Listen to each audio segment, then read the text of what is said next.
नमस्कार दोस्तों, आप देख रहे हैं द लोक नीति और मैं हूं विवेक पांडे आपके साथ। आज बात करते हैं दिन भर की बुलेटिन के बारे में। क्या कुछ हो रहा है देश की राजनीति में, क्या कुछ हो रहा है राज्य की राजनीति में, किस तरह का निकल रहे हैं राजनेताओं के ये दिन, क्या कुछ चल रहा है महाराष्ट्र में, सारी जानकारी देंगे आपको इस स्पेशल बुलेटिन में।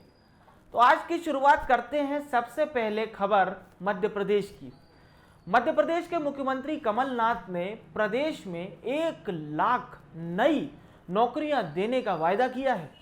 आज ही मुख्यमंत्री कमलनाथ ने तमाम विभाग के अधिकारियों को उनके विभागों की रिक्त सीट पर जल्द से जल्द नियुक्ति करने के आदेश दिए। इसके साथ ही साथ मुख्यमंत्री ने कहा कि प्रदेश के बेरोजगारों को बेरोजगारी से बचाने के लिए और रोजगार देने के लिए यह हमारा एक नया कदम होगा।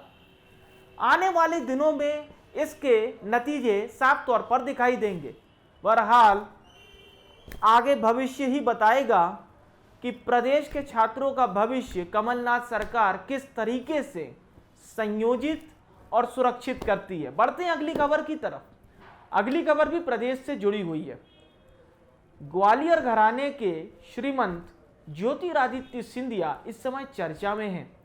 चर्चा में क्यों हैं? चर्चा में इसलिए हैं, एक तो उनकी कलेक्ट्रेट में बैठक और दूसरे आज उन्होंने एक पत्र लिखा है मुख्यमंत्री कमलनाथ को। इस पत्र में उन्होंने जनप्रतिनिधियों की 8 मांगों को सूचित किया है और पत्र इसलिए है कि जब परसों ज्योतिरादित्य सिंधिया ग्वालियर में कलेक्ट्रेट में मीटिंग ले रहे थे, उस दौरान जनप्रतिनिधियों ने उनसे कुछ गुहार लगाई थी। इसी गुहार को लेकर उन्होंने मुख्यमंत्री कमलनाथ को एक पत्र लिखा है। आज जब प्रदेश अध्यक्ष भाजपा के राकेश सिंह ग्वालियर दौरे पर थे तो उनसे पत्रकारों ने ज्योतिरादित्य सिंधिया को लेकर एक सवाल पूछा और इस सवाल में के जवाब में उन्होंने ये बोला कि सिंधिया कलेक्ट्रेट की मीटिंग में किस वजह से बैठे थे, इसका जवाब सरकार को देना चाहिए। इसके साथ ही साथ उन्होंने कांग्रेस के लोगों पर उन्होंने साफ तौर पर कहा कि कांग्रेस के लोग अवैध उत्खनन कर रहे हैं और इसकी जांच होनी चाहिए। बढ़ते हैं अगली खबर की तरफ। अगली खबर, प्रदेश के कृषि मंत्री सचिन यादव आज जब एक प्रेस कॉन्फ्रेंस कर रहे थे, उस दौरान उन्होंने केंद्र सरकार पर किसानों को राहत राशि न देने का एक आरोप लगाया। उन्होंने साफ तौर पर कहा कि केंद्र की सरकार किसानों के साथ छलावा कर रही है, उसकी कथनी और करनी में बहुत अंतर है। साथ ही साथ उन्होंने कहा कि प्रदेश के 20 लाख किसानों का हम कर्जा माफ कर चुके हैं। अब आने वाले समय में हम इसकी दूसरी किस्त में 2 लाख रुपए तक का कर्ज किसानों का माफ करने जा रहे हैं। इससे प्रदेश के लगभग हर किसान को फायदा मिलेगा। बहरहाल ये तो आने वाला समय ही बताएगा कि किस तरह से प्रदेश सरकार किसानों का कर्ज माफ करती है, क्योंकि मध्य प्रदेश में विपक्ष पार्टी यानी कि भाजपा ने समय समय पर कांग्रेस सरकार पर यह आरोप लगाया है कि उसने किसानों का कर्जा माफ नहीं किया। अब बढ़ते हैं हम अगली खबर की तरफ। अगली खबर जुड़ी हुई है प्रदेश सरकार के एक वरिष्ठ मंत्री हैं गोविंद सिंह। आज वो पत्रकारों के सवालों का जवाब दे रहे थे तो किसी ने उनसे खजाने को लेकर सवाल पूछ लिया होगा। उसका जवाब उन्होंने देते हुए कहा कि योजनाएं धीरे धीरे पूरा हो रही हैं, हम योजनाओं को पूरा कर रहे हैं। पूर्व की भाजपा सरकार ने हमें जो है खाली खजाना छोड़ के गए थे, अब पैसे जो हैं वो पेड़ पर तो लगते नहीं हैं। इसी बात पर चुटकी लेते हुए शिवराज सिंह चौहान ने उन्हें ट्वीट करते हुए बाकायदा घेरा और साथ ही साथ उनके वीडियो को भी जोड़ा, जिसमें उन्होंने कहा कि प्रदेश सरकार के मंत्री इस तरह के बयान देकर जनता से खिलवाड़ नहीं कर सकते। हालांकि अभी इस बारे में कांग्रेस की तरफ से कोई बयान सामने नहीं आया है। बढ़ते हैं अगली खबर की तरफ। अगली खबर है महाराष्ट्र से जुड़ी हुई।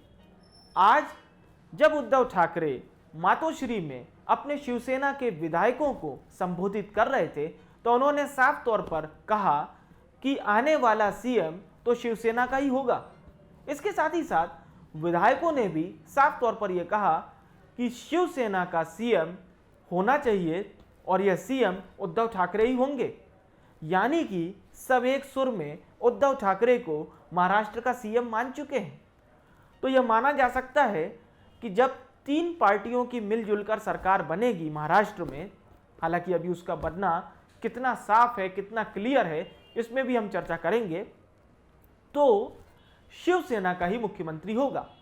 संजय राउत ने भी इस बात को साफ तौर पर कहा कि 5 साल के लिए महाराष्ट्र को सरकार मिलेगी और 5 साल के लिए मुख्यमंत्री शिवसेना का ही होगा और संभवतः उद्धव ठाकरे ही महाराष्ट्र के मुख्यमंत्री के तौर पर सामने आएंगे। एनसीपी के नेता छगन भुजबल और नवाब मलिक से जब पूछा गया तो उन्होंने यही कहा कि आज शाम एनसीपी, शिवसेना और कांग्रेस की बैठक हो जाने दीजिए, उसके बाद क्लियर हो जाएगा कौन मुख्यमंत्री बनेगा और कौन अन्य पद लेंगे। आज एक बहुत ही महत्वपूर्ण बैठक एनसीपी, कांग्रेस और शिवसेना की मुंबई में होने वाली है।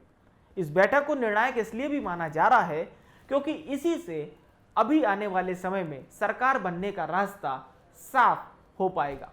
हम आपको बता दें, बीते कुछ दिनों की गहमा गहमी से सरकार बनने का रास्ता क्लियर नहीं हो पा रहा है और यही वजह है कि भाजपा बार बार तीनों ही पार्टियों पर हमलावर हो चुकी है।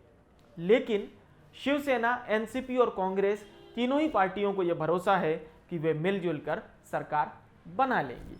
बहरहाल ये तो आज की मीटिंग के बाद ही तय हो पाएगा कि सरकार बनने की दिशा में किस ओर ये पार्टियां जाती हैं।